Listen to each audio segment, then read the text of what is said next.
رب يسر لساننا في تلاوة القرآن العظيم فإنه كلام الرحمن في دارين آمنين. رب تداركنا بتوفيقي ونجنا من الغم يا منجي المؤمنين. أعوذ بالله من الشيطان الرجيم. بسم الله الرحمن الرحيم. يا أيها الناس اتقوا ربكم الذي خلقكم من نفس واحدة وخلق منها زوجها وبث منهما رجالا كثيرا ونساء واتقوا الله الذي تساءلون به والأرحام إن الله كان عليكم رقيبا. وآتوا اليتامى أموالهم ولا تتبدلوا الخبيث بالطيب ولا تأكلوا أموالهم إلى أموالكم إنه كان حوبا كبيرا. إن خفتم ألا تقسطوا في اليتامى فانكحوا ما طاب لكم من النساء مثنى وثلاث ورباع فإن خفتم ألا تعدلوا فواحدة أو ما ملكت أيمانكم ذلك أدنى ألا تعولوا. وآتوا النساء صدقاتهن نحلة فإن ضلنا لكم عن شيء منه نفسا فكلوه هنيئا مريئا. ولا تؤتوا السفهاء أموالكم التي جعل الله لكم قياما وارزقوهم فيها واكسوهم وقولوا لهم قولا معروفا.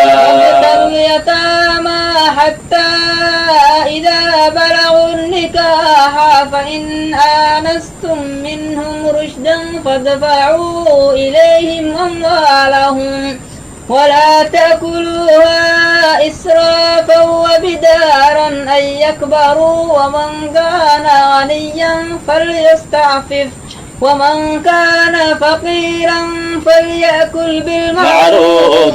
فإذا دفعتم إليهم أموالهم فأشهدوا عليهم وكفى بالله حسيبا. للرجال نصيب مما ترك الوالدان والأقربون وللنساء نصيب مما ترك الوالدان والأقربون مما قل منه أو كثر نصيبا مفروضا. وإذا حضر القسمة أولو القربى واليتامى والمساكين فارزقوهم منه وقولوا لهم قولا معروفا. وليخشى الذين لو تركوا من خلفهم ذرية ضعافا خافوا عليهم فليتقوا الله ويقولوا قولا سديدا. إن الذين يأكلون أموال اليتامى ظلما إنما يأكلون في بطونهم نارا وسيصلون سعيرا. يوصيكم الله في أولادكم للذكر مثل حظ الأنثيين فإن كن نساء فوق اثنتين فلهن ثلثا ما ترك وإن كانت واحدة فلها النصف ولأبويه لكل واحد منهما السدس مما ترك إن كان له ولد فإن لم يكن له ولد وورثه أبواه فلأمه الثلث فإن كان له إخوة فلأمه السدس من بعد وصية يوصي بها أو دين آباؤكم وأبناؤكم لا تدرون أيهم أقرب لكم نفعا فريضة من الله إن الله كان عليما حكيما. ولكم نصف ما ترك أزواجكم إن لم يكن لهن ولد فإن كان لهن ولد فلكم الربع مما تركن من بعد وصية يوصين بها أو دين ولهن الربع مما تركتم إن لم يكن لكم ولد فإن كان لكم ولد فلهن الثمن مما تركتم من بعد وصية توصون بها أو دين وإن كان رجل يورث كلالة أو امرأة وله أخ أو أخت فلكل واحد منهما السدس فإن كانوا أكثر من ذلك فهم شركاء في الثلث من بعد وصية يوصي بها أو دين غير مضار وصية من الله والله عليم حليم. وصية من الله والله عليم حليم.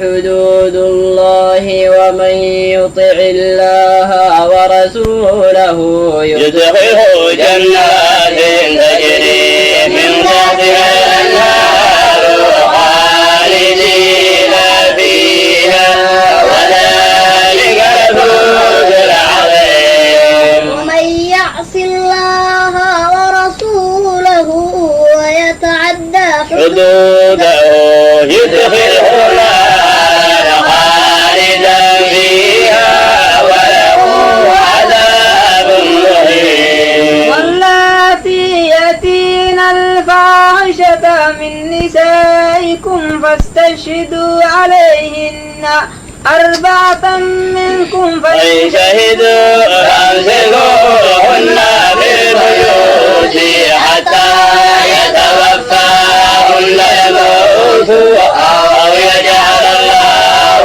لهن سبيلا. حتى يتوفاهن الموت أو يجعل الله لهن سبيلا. واللاتي يأتين الفاحشة من نسائكم فاستشهدوا عليهن 4 منكم فإن شهدوا فامسكوهن بالبيوت حتى يتوفاهن الموت أو يجعل الله لهن سبيلا. واللذان يأتيانها منكم فآذوهما وإن تابا وأصلحا فأعرضوا عنهما إن الله كان توابا رحيما. إنما التوبة على الله للذين يعملون السوء بجهالة ثم يتوبون من قريب أولئك يتوب الله عليهم وكان الله عليما حكيما. وليست التوبة للذين يعملون السيئات حتى إذا حضر أحدهم الموت قال إني تبت الآن والذين يموتون وهم كفار أولئك أعتدنا لهم عذابا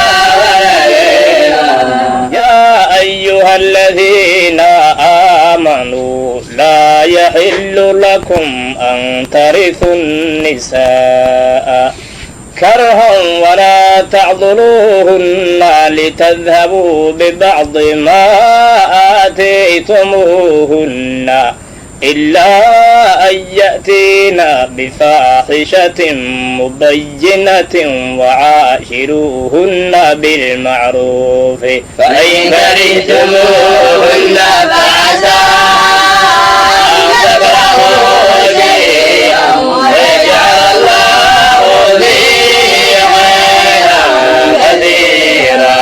وإن أردتم استبدال زوج مكان زوج وآتيتم إحداهن قنطارا فلا تأخذوا منه شيئا أتأخذونه بهتانا وإثما مبينا. كيف تأخذوه وقد أفضى بعضكم إلى بعض وأخذنا منكم ميثاقا غليظا. ولا تنكحوا ما نكح آباؤكم من النساء إلا ما قد سلف إنه كان فاحشة ومقتا وساء سبيلا. حرمت عليكم أمهاتكم وبناتكم وأخواتكم وعماتكم وخالاتكم وبنات الأخ وبنات الأخت وأمهاتكم اللاتي أرضعنكم وأخواتكم من الرضاعة وأمهات نسائكم وربائبكم اللاتي في حجوركم من نسائكم اللاتي دخلتم بهن فإن لم تكونوا دخلتم بهن فلا جناح عليكم وحلائل أبنائكم الذين من أصلابكم وأن تجمعوا بين الأختين إلا ما قد سلف إن الله كان غفورا رحيما. حرمت عليكم أمهاتكم وبناتكم وأخواتكم وعماتكم وخالاتكم وبنات الأخ وبنات الأخت وأمهاتكم اللاتي أرضعنكم وأخواتكم من الرضاعة وأمهات نسائكم وربائبكم اللاتي في حجوركم من نسائكم اللاتي دخلتم بهن فإن لم تكونوا دخلتم بهن فلا جناح عليكم وحلائل أبنائكم الذين من أصلابكم وأن تجمعوا بين الأختين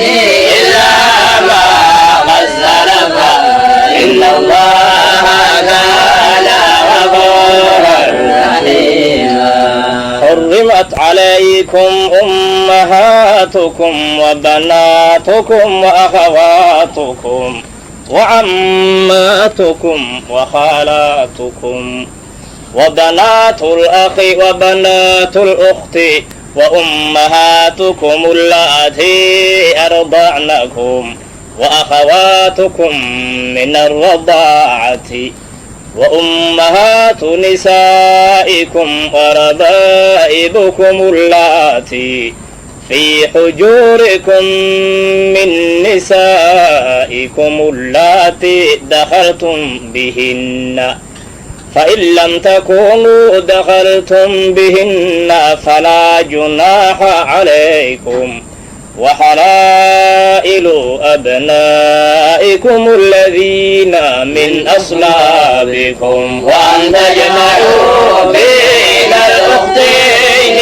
إلا ما قد سلف إن الله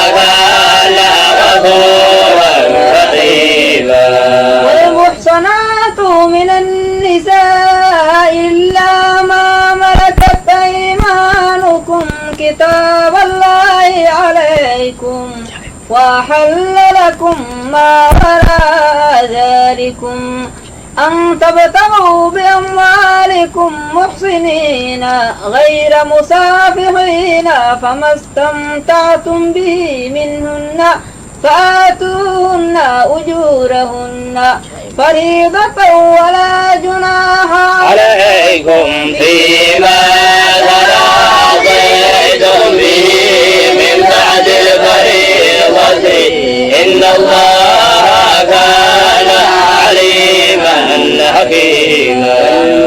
والمحصنات من النساء إلا ما ملكت أيمانكم كتاب الله عليكم وأحل لكم ما وراء ذلكم أن تبتغوا بأموالكم محصنين غير مصافحين فما استمتعتم به منهن فآتوهن أجورهن فريضة ولا جناح عليكم فيما تراضيتم به من بعد الفريضة إن الله كان عليما حكيما.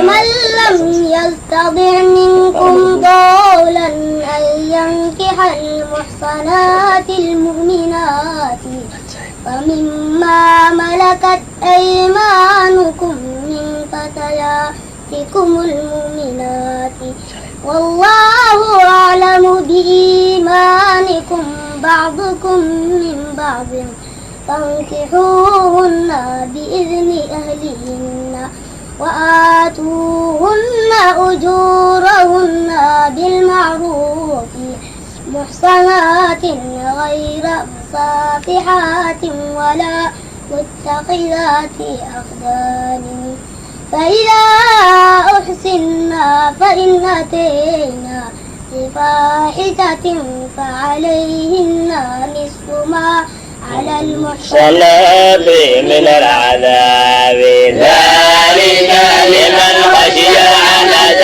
منكم وأن تصبروا خير لكم والله غفور رحيم. ومن لم يستطع منكم طولا أن ينكح المحصنات المؤمنات فمما ملكت أيمانكم من فتياتكم المؤمنات والله أعلم بإيمانكم بعضكم من بعض فانكحوهن بإذن أهلهن وآتوهن أجورهن بالمعروف محصنات غير مصافحات ولا متخذات أخدان فإذا أحسن فإن أتينا بفاحشة فعليهن نصف ما على المحصنات من العذاب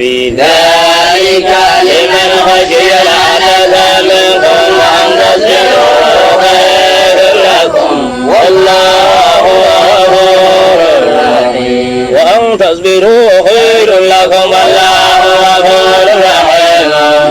يريد الله ليبين لكم ويهديكم سنن الذين من قبلكم ويتوب عليكم والله عليم حكيم. والله يريد أن يتوب عليكم ويريد الذين يتبعون الشهوات أن تميلوا ميلا عظيما. يريد الله أن يخفف عنكم وخلق الإنسان ضعيفا. يا أيها الذين آمنوا لا تأكلوا أموالكم بينكم بالباطل إلا أن تكون تجارة عن تراض منكم ولا تقتلوا أنفسكم إن الله كان بكم رحيما. ومن يفعل ذلك عدوانا وظلما فسوف نسليه نارا وكان ذلك على الله يسيرا.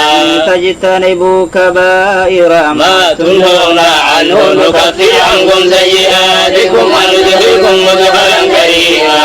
تتمنوا تتمنوا ما فضل الله به بعضكم على بعض للرجال نصيب مما اكتسبوا وللنساء نصيب مما اكتسبن واسألوا الله من فضله إن الله كان بكل شيء عليما.